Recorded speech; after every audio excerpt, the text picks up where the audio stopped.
Welcome. Welcome to our session, Moving Writers from Apathy to Ecstasy. My name is Dr. Roper, and as you can see, we are from the Athens State University Writing Center, which is located in Athens, Alabama. So this is what we're talking about today. Movement is life, life is a process. Improve the quality of the process, and you improve the quality of life itself. Also, we thought this quote from Stephen North, the idea of a writing center, was appropriate. He says, the model for tutoring in the writing center is to begin where the student is and move where the student moves. And so some of these ideas are what we are working with today in our presentation, which is about a group of men called the Men of Kenneth at Athens State University. And the Men of Kenneth is actually an Alabama State funded initiative for recruiting minority male educators into the public school system. In order to improve their chances for success in the program, the Writing Center has partnered with the Men of Kenneth, and they are required to come at least twice each week during the semester, twice each semester actually, not even each week. The point of it is to ensure, again, that they successfully matriculate. However, although the goal is for all 27 men who are part of the Men of Kenneth to work with a consultant to build their writing and thinking skills, so far only 5 have had more than one appointment since we started this partnership. I want to also say that the Men of Kenneth represent very much the population of Athens State University as a whole. Even though they are men of color, they are also coming back to school after having been out for a time. Athens State University is the university where students come to finish. We are a junior level university. That means everyone who comes in is coming in with credits that they've transferred somewhere else. We don't have freshmen and sophomores, they all come in as juniors. However, because they're often coming back, our students are often coming into the university system after having been away for a long time, never finished. There's a lot of insecurity and a lot of uncertainty that comes with that, and that is no different with this particular group. However, in spite of their need for the support that we provide, they often come in with a bit of reluctance. It feels like one more thing that they have to do. And so the attitude is, let me get this over with. They come in, do what they're supposed to do, and then they leave, and that's it. And so this was the attitude that DJ had coming into the Writing Center. I met with him actually once a week. And he admits that when I first heard about this Writing Center thing, I was like, oh man, another thing I gotta do. And then he says, after a couple of sessions, he realized that this was not such a bad thing. So one day during my weekly meeting with DJ, we'll call him, I could see that he was overwhelmed by his writing assignment. He had to create an outline of a book they were reading in his history class. You can imagine it was quite substantive. And after each chapter outline, they had to write an analysis of the chapter. He had already read the book, so he just needed to pull together the outline and analysis. I explained to him how to do it. I explained the purpose of the outline. And since he'd already read the chapters, I was pretty sure that he knew that he could do what he needed to do. But he didn't have the confidence in that. And so I went one step further in an effort to motivate him and encourage him that he could indeed do it. Knowing that he is a Christian, I drew on a biblical metaphor, a biblical analogy, and I reminded him of the story of the prophet Elijah, who in one day called down fire from heaven, and on another day was running for his life from Queen Jezebel, who had threatened his life. And I told DJ that just like Elijah, cowering in a cave, he was cowering from this assignment, avoiding the work and lamenting his inability to do it, but it was because he had forgotten what he was capable of. One definition of ecstasy is an overpowering emotion or exaltation, and this is exactly what DJ experienced in that moment. He became visibly emotional and exclaimed that this analogy hit exactly on what he was feeling. In the space of an hour, DJ had moved from apathy literally to ecstasy. His whole demeanor changed. He was excited, enthusiastic, and motivated to tackle the writing. Despite the Writing Center lore that the non-directive approach to tutoring is the best approach to maintaining the relationship as a peer, studies have shown that the most effective tutors are those who strike a delicate balance between telling and encouraging clients. In my session with DJ, the click happened when I gave him the information he needed and when I met his emotional need. So, how do we replicate this glorious outcome so that all men of Kenneth and every other Athens State student can experience the same? That is the question. When professors require students to come, many think the same that DJ did. The Writing Center is just one more box that I have to check. But my staff have been using the Gibbs reflective model in our self-reflection journals, practicing metacognition to think more deeply about what's working and what isn't. And so the Gibbs reflective model asks us to step back from sessions that we have with our students and describe first what happened, and then talk about what we were feeling or thinking. Then we evaluate what happened, whether it was good or a bad experience. And the analysis comes where we figure out why that is, the why of it. And then we draw some conclusion that leads to the action plan, what we might do next time, either the same or differently. And so, our aim is to develop what Bonnie DeVette calls far transfer, which is the ability to connect situations or concepts that seem distant and unrelated, abstracting from one and applying to another. Some of that evaluative work involves sort of, what is this like kinds of questions. What does this make me think about? Why does he, the client, or me, the tutor, do what we do, and how can we connect those things to what we might need to do going forward? As tutors, what we do with this metacognitive activity or exercise is attempt to learn about ourselves as tutors, but we also try to apply the similar approach with those that we tutor to help them learn about themselves. So the learning moves from us to them and back to us.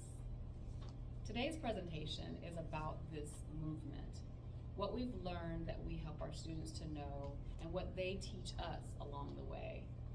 We had hoped that by working with this group of guys consistently, we might find a pattern or code that we could crack to solve the problem of reluctant students. But we did not. As usual, we discovered that answers to problems are always more complicated than we hoped. First of all, ecstatic experiences such as the one DJ had does not necessarily translate into regular appointments. I have not met with DJ again since that ecstatic moment. But neither have I met with other students who have had breakthrough moments either. I've noticed that also, second, so there's the question mark. They have these ecstatic breakthrough moments and then we don't see them again. The second thing is we've come to believe that our perception of the client's apathy could be a blindness to something else. So we are assuming that these reluctant students are apathetic, but we've been thinking about whether or not that's really something other than apathy, perhaps something like anxiety. Their dismissive or even combative behavior could be a defense mechanism that is born out of fear. As I said before, these students are often older with many insecurities about their right to be here as students. They're already expecting to fail, and so we wonder if some of that is playing into it. And then third, we have been thinking about the significance of the tutor/tutee dynamic that may or may not be impacted by cultural differences such as age, race, and gender. So, each person on the panel today will share from his or her unique experiences and draw from those experiences the lessons that we might apply to the next anxious or apathetic client that we meet.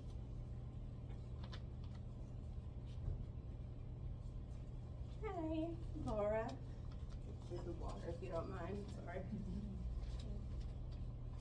Full disclaimer, I did not know that I would wear the same shirt today that is in the picture.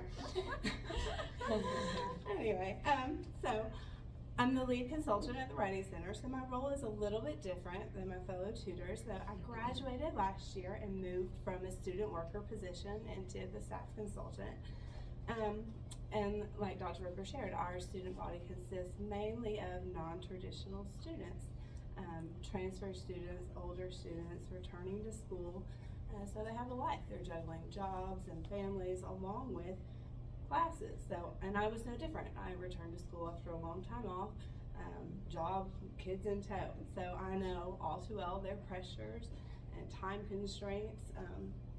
So I'm in a good position to have an opportunity to schedule my availability, my session types, to fit their needs, because I know not everyone is available Monday through Friday, 9 to 5. So I'm in the office one day a week. First Center, I handle most all of our e-tutoring, asynchronous appointments, but I have late night weekend sessions from 7 to 11 on Fridays and Saturdays. So my experience as a tutor is unique. I don't have that much face-to-face interaction with students, but I still feel like I make an impact because the simple fact of just having someone there when you need them, meeting them where they are when they need them, is huge for students who are already dealing with feeling overwhelmed and confused and inadequate just for returning to school. So when I meet with these students, they often appear apathetic. You know, I can't do this, why am I even trying? This doesn't matter, I'm just gonna turn it in already and be done with it. But really, I found that the underlying emotion there is anxiety. It's a less, I'm so sorry. Because my sessions are late night, I'm often their last ditch effort. In a world of 11:59 Sunday night deadlines, I'm 10 p.m. on Saturday night, you know? So the students I work with are desperately and bravely reaching out for help. They do care very much, but they're so caught up in their feelings and fears that they're far from ecstatic about their potential and their abilities. So usually my main focus is to move these students from a place of anxiety to that place of ecstasy.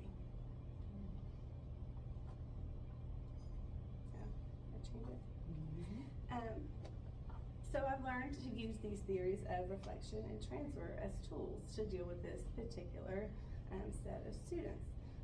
The Gibbs model, as Dr. Roper mentioned, has 5 key elements: describing, evaluating, analyzing, drawing conclusions, and formulating a plan. So we use that in our tutor training, but we understand that we're focusing that on a single event, on the session. But I use it in my sessions to apply to a more overarching outcome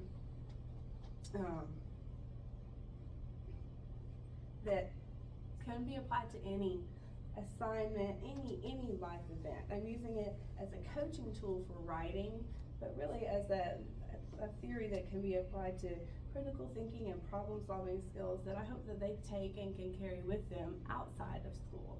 You know, it's a life skill. So when I encounter these clients who are very often in visible distress, I just talk them off the ledge, first of all. I don't ask what their paper is for, what it's about, when it's due. I just evaluate their mental state and I ask them, how are we feeling about this tonight? I'm careful to use that kind of inclusive language, the we. I never ask you to show me your paper. I say, let's have a look at it. So I've got to disarm you before I can make any kind of progress. The first thing I'm trying to get my client to do is to describe to me how they're feeling, to talk about it and reflect on that feeling. Because when you're able to name a feeling, when that unknown becomes known, then the fear loses its power. So then, of course, we are going to move into the assignment.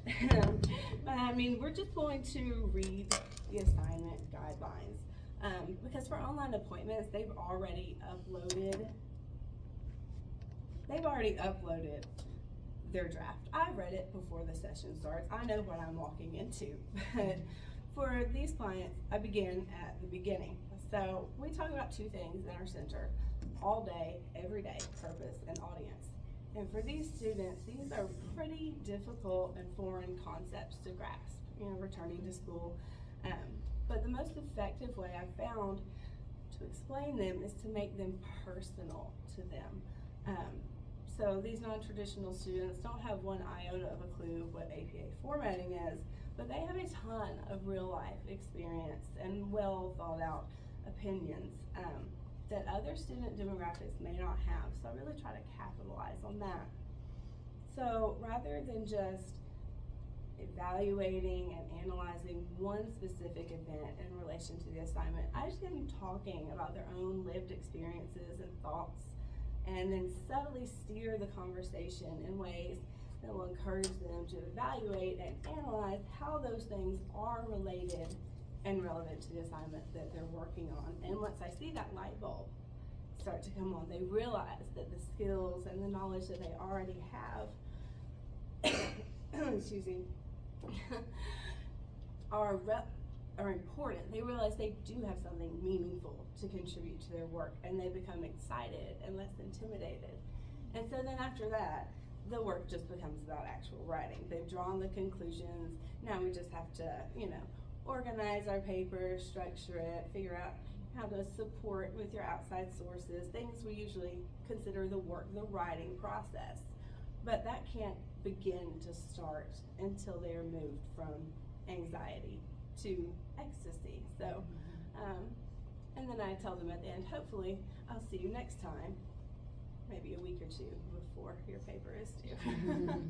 So that's been my experience at the Writing Center with moving my clients from one place to the next. And I will turn it over to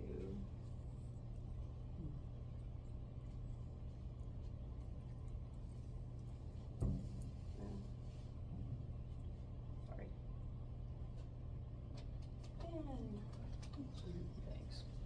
Thanks. Yes, I'm going to preface this by saying that students, when people typically think of students, they think of someone out of high school who's, fresh in college, but I've learned that that's not the truth, and all these anxieties and these fears that many other students have who don't really fit that mold.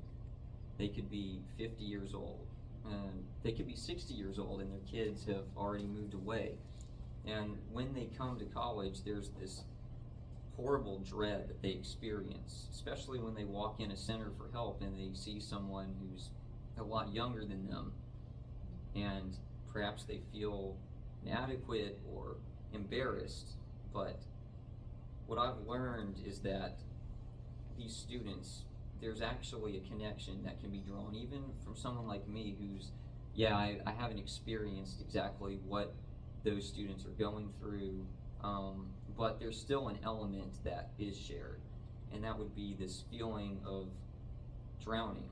And I say that because I was kind of a trouble student in high school, and I actually did not graduate high school. I dropped out and ended up getting my GED. And when I went into college, I remember this feeling of dread and anxiety and just inadequacy. It felt that a lot of other people were more prepared than I was. And the thing I've learned over the last year, having worked at the Writing Center at Athens State University, is that it actually didn't have to be this way. And I wish that I could tell my older self that there was actually help all along. But my professors, of course, back then, didn't exactly give that to me or tell other students that there was a place they could go to. So as we all know, there's a lot more that writing centers do than simply edit, red pen and paper, and hand it back to the student. Much more. And I've gotten to learn this over the years with many of the students that I've worked with. One in particular was from Ukraine, and she had a hard time understanding instructions from one of her professors. And she was very worried and afraid that she didn't know how to exactly put it together. And I remember myself from when I was a new student and received instructions on an assignment, and it completely shattered me because I had no idea where to begin, and I could tell she was experiencing the very same thing. Likewise, there was another student actually who was with the McKinnis, and he was confused by, again, the instructions that he had received from his professor. And he was also worried that his paper wouldn't meet the standards of his professor, and so he was also extremely worried. And there was also another student who she had to write a literary analysis and wasn't certain what a literary analysis was, and she was also again worried that whatever she had written wouldn't meet the expectations. But the key to all of this in helping all of these students, I found out, was empathy. Again, remembering when I was in that same place and felt that I was drowning, and whatever embarrassments they must have felt, knowing that I've been there. So instead of talking down to them, I talk with them, because they're a student and I'm still a student, but I also remember when I was new and it was all very frightening to me. And so what I learned was breaking down all these instructions, which oftentimes use extremely academic language that if someone's a foreign student, that's going to be difficult to read or to understand exactly what they want. Likewise, if it's someone who's been away from school for a very long time and they're now just getting back, or they're just a new student fresh out of high school, you know, there might be some things that go over their head or that frighten them. But what I learned is to break it down in the terms that were easy for me to understand from all my times that I've fallen or was confused, or eventually it clicked for me, but I just break it down into those very simple layman's terms, and through that it's always clicked with them, and they were able to actually finish their assignment, and they've done well. So I guess ultimately through moving them from the fear with empathy to understanding, and suddenly the light bulb moment happens and they understand exactly what it is they're supposed to do, and it's incredible. So I think that ultimately when helping students, it's a matter of course, using that perspective as a student or a former student, and using that empathy, and ultimately you will see them transform, and it is amazing.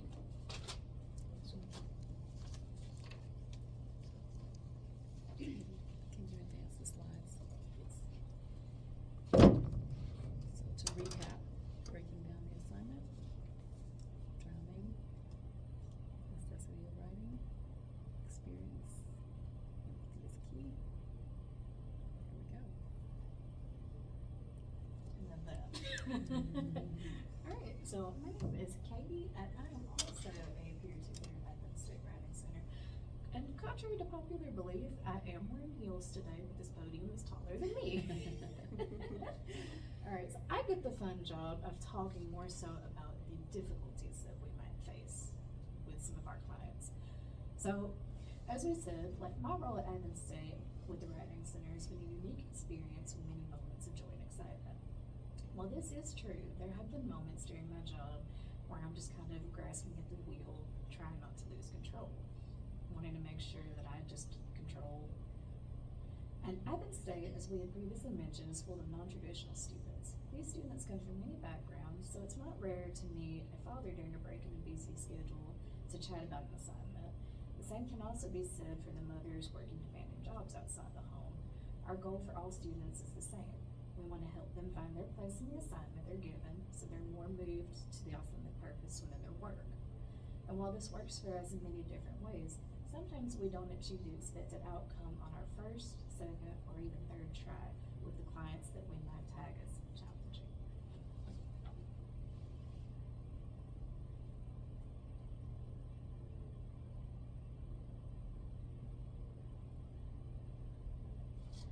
So many students work demanding jobs outside of being a student at Athens State. These same students work around jobs to get coursework done by making sure that they carve out time in busy schedules. Unfortunately, this is not how all of our students tend to behave, I guess.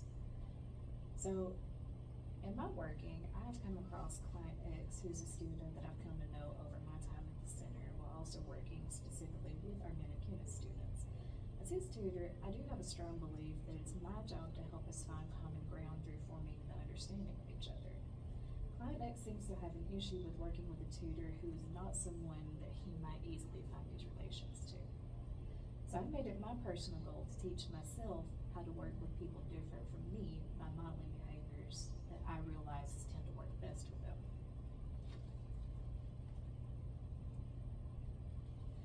So while working with Client X, I try to project many tools that I've learned in our training sessions. One thing that seems to work with him is learning how to use a more authoritative voice. So I've come to realize that he can pick up significant changes in my tone, and he'll tend to understand, okay, this is when I need to move to a more serious kind of idea of working. So then we also will go through and use the approach of us being seen as equals to each other. But sometimes that approach doesn't really work the best because he tends to see it as we're not really equals. We kind of struggle to find that common ground with each other. I try to show him that I'm on his side by showing him a kind of we mindset that I try to model for him. I try to explain to him that when we're working together, we can fix things, issues that we make. But sometimes I feel like that can be my fatal flaw as his tutor. Sometimes I feel like it makes him too dependent on me. So sometimes I realize when working with clients like him that professors have a bar set, and we tutors should be doing our best to help clients reach past it for success. So how can we do this? We often ask the question, why? And that leads us to more in-depth discussion on where the student sees himself in the work, allowing them to take accountability for their work choices. At the Athens State Writing Center, I've seen that I have the ability to meet the needs of all types of clients, even when working with our hardest ones to reach. Client X and I have worked many times together, and I see him as a client where I do just as much learning as I do in tutoring him. He shows me how to channel types of frustrations and look at the bigger picture when I'm blinded by how well some of my other clients may be doing compared to him. So, working with him has shown me that I've come a long way as a tutor, and it helps me feel stronger and more motivated in what I'm doing. Keeps me more involved. And I will turn it back over to our lovely Dr. Roper. Thank you, Katie.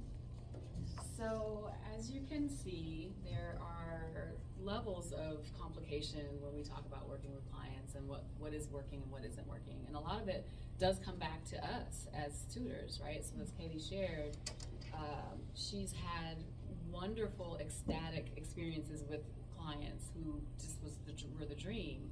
And then there's client X, who's not the dream. And so it's figuring out, well, why does who I am as a tutor work so well with these other clients, and then when I get this one, it just seems like I can't get past it. And then Laura has talked about experiences that she's had with clients who do seem to have the breakthrough in the moment, and then they come back the next time and she's helping them with the same thing again. The thing that they already broke through, we thought, last time, and the time before, and the time before that. And so again, we would love to say that we got it all figured out, we've cracked the code, but obviously it isn't that simple. So we just thought we would pose some questions for this crowd of people to talk about today. I hope we can get all the questions in. So, one at a time, please, one at a time. So first of all, we want to talk about the lessons that you might have learned from difficult clients that you have had.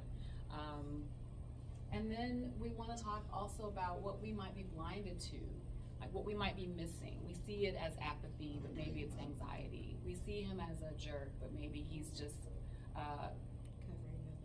overcompensating for some other self-esteem issues. And then how do cultural differences complicate the tutor to T dynamic? So the men of Kenneth are men of color, and nobody else in our staff is of color except me. And so often they are going to be working with individuals who are not like them. There's an age difference. Our tutors are young, and many of them are not. Ben touched on the fact that there's an age difference. Yes. Young is a relative term. I'm young too to some of them, but not to these guys. But anyway, not to these guys at all. Anyway, but how do those differences sort of also influence the dynamic? And then the language that we use when we're tutoring. How do we balance that telling versus motivating? How do we use tone of voice to indicate authority and then maybe not? Like when we need to maybe not have that come across too much. I am in a position of authority, and so I have to work on maybe sometimes pulling that back a little bit so that I can be more of a peer. And so again, it's complicated. So these are some questions that for us to sort of think through and explore, and we'd love to hear maybe some things that you read that resonated with you as we were sharing our experiences.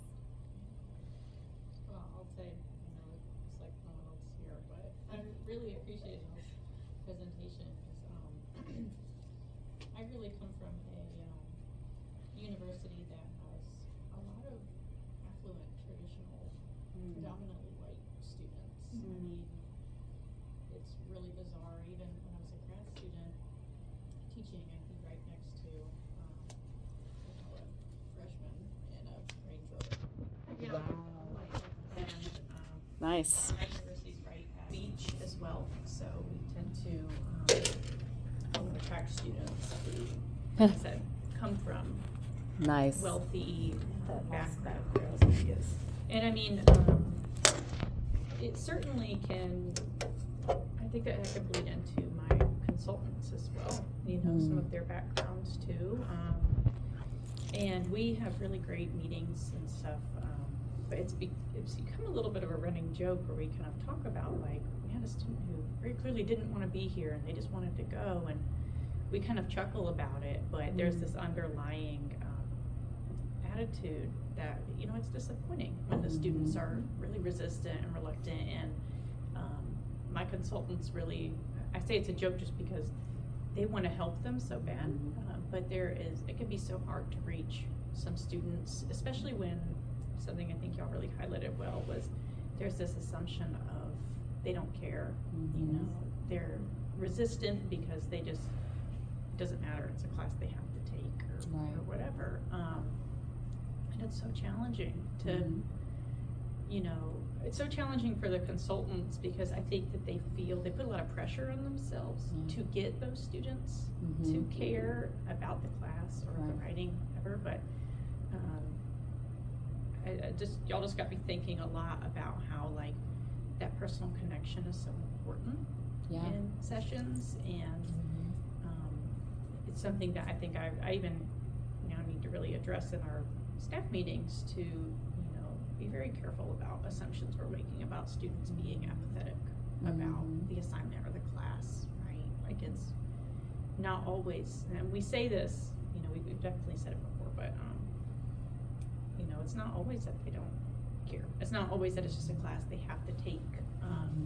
I think that maybe is something, I mentioned like my university's background because I think that sometimes is assumed based off of our student population, that they're just a frat boy who has to take this English class and that sort of thing. So it can sometimes get misconstrued as this apathy.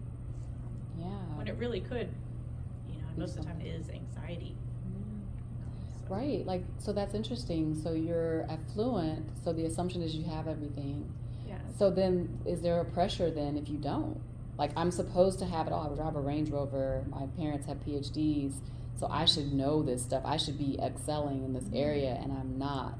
Yeah. So like there's a different pressure, but it's similar, right? Because there's an expectation that you feel like you can't quite live up to. Yeah. And then I think that some of the resistance that we see is that I still want to also maintain, I want to save face. I'm having this session and I don't want you to know that I have this insecurity or uncertainty. So I drive a Range Rover, so I got to keep up appearances. Yeah. So even, I think there's a lot of resistance too to coming to the Writing Center for help. Yes. Yeah. People don't like to ask for help. It puts you in a very vulnerable position. It says that there's a deficiency somewhere. And so a lot of the work that I think we end up having to do then is to sort of say, kind of de-escalate that and be like, hey, I struggle with that too. I sometimes I'm not sure either. So even though, quote unquote, you're coming to me for help, we can kind of help each other. Yeah. Even just by having this conversation. Yeah. I think that was something Katie, you mentioned as far as like being equals kind of is not like always realistic too, because they tend to still see writing consultants as kind of these like authoritative. It's like we're at the level and you're just not rising up to it. Yeah, and sometimes even, I don't know if y'all have had this experience, but I mean, I'm sure you have actually, where students are actually really hesitant to share their work. Yes. Yeah. They're nervous So to share scared. it. Yes, Yep. they're really scared. Very apologetic. I'll get like, they're apologizing before I've even read anything yet. I was really tired when I worked on this. Like, I had to work all night and I'm like, it's fine. No judgment here, Yeah. I wonder too, that was a really interesting point you made about like the students being afraid that they're not living up to maybe expectations set by like parental figures or even siblings or something. That's something that I hadn't really considered, that they may, so many of them maybe are more anxious because they think they should be really good at this thing. And we've talked about this a lot at my learning center, that it's this weird phenomenon that students go into classes thinking, I should already know this. Right. Instead But of, why are you in the class Yeah, if you already know it? right. It's so, Like, yeah. It's a writing class, so you're meant to improve Right. when you're writing. Right. But yeah, it's really, really interesting. I think it's a culture shock. I mean, I know you have freshmen, high school to college. That's big. We deal with people out of school returning. That's a shock. But Right. and especially if you've grown up having, with the expectation of going to college, you think you know what it's going to be about, and you get there, you're like, I actually have no clue what I'm doing. So I think I get many when I did teach at a school that had freshmen. I got many students who were shocked when they got a B on a paper because they were like, "Oh, he's got A's. What's going on? Why is this so different? I was in AP English." There's all this sort of expectation of their ability to succeed just because they succeeded, in high school, and college is very different. They discover quickly. Yeah. And then there comes that pressure where they don't think it's okay to ask for help. Where I have to tell students a lot. I do a lot of workshops around campus, and one of the biggest things that I say is that it's not like just a remedial space. Right. I mean, of course, it's for students who are more beginning writers, but Right. I really try to not use the word like struggling writers either. Right. Just because I think it can make some students feel bad, but I'm just saying that I feel like I really have to remind them it's not just for beginning writers, it's for advanced writers too. I think that a lot of our clients, when they find out that we kind of bounce our projects off of each other and ask for feedback, they're just blown away by that. Yeah. Right. Like Yeah. we tutor each other. Yes. Yeah. I can't tell you how many assignments I've run past Dr. Rover or Laura. Ben's looked at several things that I've worked on. Yeah. Yes, and don't assume because I'm Dr. Roper that I don't struggle with my writing assignments either. I've had Katie to read something I was working on and give me feedback. I brainstormed in the session one time and had stuff on the board, and Ben was asking me questions, and it was very helpful. Like, he had no clue what I was talking about, but because he didn't, he was asking good questions that I knew I needed to address. So even explaining that to writers, to let them know, it doesn't matter what kind of writer you are, there's a place for getting that feedback and that other perspective. And the other thing, speaking to this idea that, people don't want to come for help, we started last year, I pulled it back, but I did a no shame campaign. I started putting like images out basically saying no shame, there's no shame in coming, like it's okay to ask for help. And I don't know, maybe some of the images I used could have been skewed differently, so I need to revamp maybe the images, but the message is still the same, like there's no shame. So maybe start a no shame campaign, and see if you can kind of get people thinking differently about why they should come. I think we need to shed light on the word help. Yeah. Because help has such a negative connotation to Right. it. Right. Yeah. And a lot of that probably comes from bad experiences they've had in the past, like with educators, Yeah. I know from my own personal experiences with educators saying, oh, you can't do this, or, why do you keep doing it this way? And so they go in with those expectations that we're going to do the same thing, even though that's not true. Like, we are not there to do that. So It's like we don't chew the paper up and spit it out. We read it and we enjoy what we do. yeah, exactly. Yeah, it's that identity too. So we have the identity as tutors, which assumes that we are defenders of the institution, that we represent the institution. We're here to kind of be gatekeepers of it.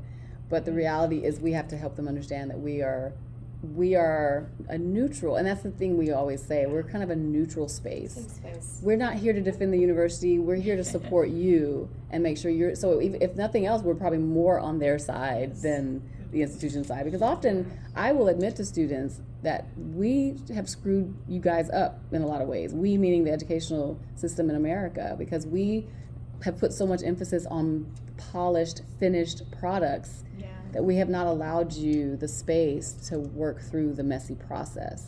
And so I literally have apologized on behalf of the institution. Like, I'm sorry. I know we set you up for failure, but let's see if we can roll that back a little bit, and get them to think differently about that process towards the finished product. I was actually going to say earlier, when you were talking about working with each other, like, not to get too philosophical, but how lovely is it that, we see each other as like people who help us with seeing writing as a process, and it's like a lifelong process. It's not just something that we do. Like my campus presentations, it's hard to fit all that in, so I don't even try. But I try to tell students that it's, a big chunk of it is just starting to see writing as a process, not as just an act to get a final finished product. Yeah. But that's, I think, where a lot of, really what we do is really grounded in, getting students to see it as some of y'all's language, finding their authentic purpose, stuff like that. I think it's just really important to get them there, to start seeing it that way, that it's not just something they have to do. Right, it's not just this one paper. Right. We're trying to develop the skills to deal with whatever writing task you might be faced with. It's like you were all in this work. You just need to open your eyes a little bit more to see it. Right. Yeah, that's something that Katie talks a lot about, is like finding yourself in the work. But I think that what they need to understand, what she means by that is, how is this relevant to me? Why does this matter to me? Exactly. And the school assignments, typically we don't see ourselves in it. And so then it's us reminding them that you have experience that you can bring to bear on this school assignment, right? So like bringing yourself into it based on the knowledge and experiences that you do have. And so that disconnect that they have with these assignments, like, this has nothing to do with me, it's just this class I have to take. But helping them to see that, however, you have a perspective and a voice and experience that that you might be able to connect with that. So that Bonnie DeVette talks about that far transfer. It's that recognition of things that we've done in the past that we can connect to what we're doing in the present to develop new knowledge for the future. And then the fact that we especially, but all students, our students are very non-traditional, so they are working a lot of times as they're going to school. But our students that are in the traditional colleges, they at some point will work. And so it's, well, how can what you're doing now connect to what you're going to do when you leave here? And that's unfortunately a conversation I have to have a lot with my faculty, because they're so focused on their class and their assignments that they also tend to disconnect from this idea that they're going to be writing after this Yeah. class, so let's not make them think that APA is the only thing that they'll ever have to know. Standard. That's also an ongoing work. That's true. I think one thing I forgot to mention, well, I definitely forgot to mention too, our university is kind of similar.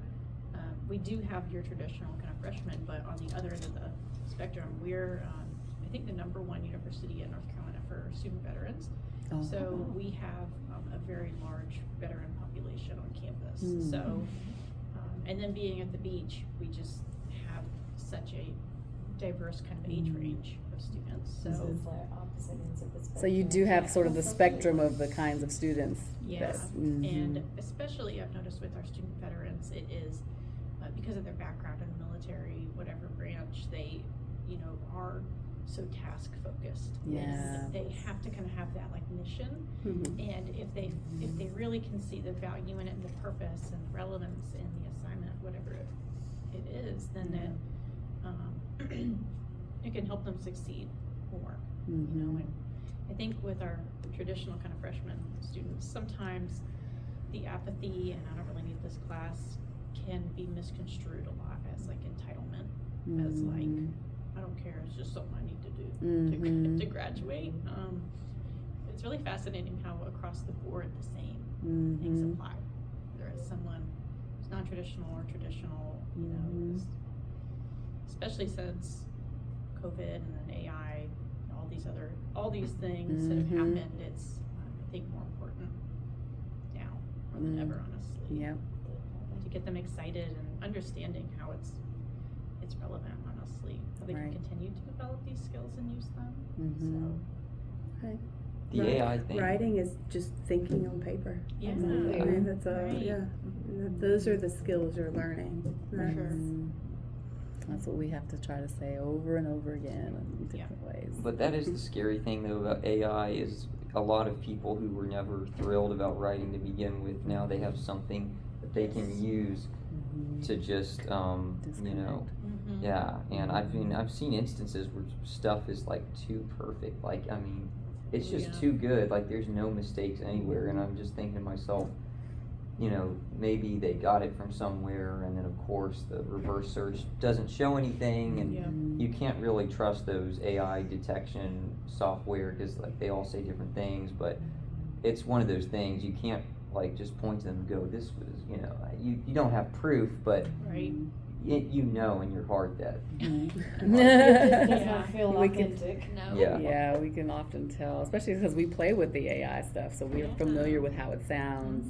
But I always tell them, I'm like, bring them back to the purpose of this assignment and what do Yeah. they know about the topic? Yeah. Because even if they have generated the words, we can talk to them about what they know, and Yeah. that's something that Right. can't be Replicated. generated. Yeah, especially in the session. Like, Yes. you're like, let's talk to me about what it means to be meticulous. Oh, yeah, yeah. So, He- yeah, this one client Yes. stumbled over his own words. he didn't know he was reading it. I asked him to read it out loud, and he kind of made a big deal about it, but then he was fine with it and did it, but he was stumbling over words. And I'm thinking, if you wrote this, you wouldn't stumble over words. And then he got to meticulous and was like, whatever that says. And I was like, whoa, do you know what meticulous means? And he was like, oh yeah, I do. I just, you know, he said, in his own words, he was like, I just don't want to sound like a hick, so I use the synonym thing. But I'm like, but you use it like 5 times throughout your whole paper, so like, you know. Right. Some good question asking you did there. Yeah. Yeah. Call attention through questions. And so we're really afraid of AI, but to be honest, that experience he had is similar to one I had with a student whose mom wrote his paper. Oh. So he was reading it out loud. I Yeah, missed that and whole he thing. this What? was last year. He read something and he didn't know what the word was either. And I asked him, I was like, oh, but you wrote this, right? He's like, oh well, actually my mom wrote it for me. Oh. You know, so it's like So strange. it's still the same work though, whether it's AI doing it for you or your mom doing it for you. Right. You know. It's not artificial intelligence, it's mom intelligence. It's mom intelligence, one way or Really. another. We got to bring them back Oh. to Yes. their place in Yes. Isn't it. that funny how they like think that it's okay? They're like, it's still honest because Somebody Mom. wrote it. Mom did it. Said it was I okay. relate to it. I got a note. It's Oh. okay. Right. Basically,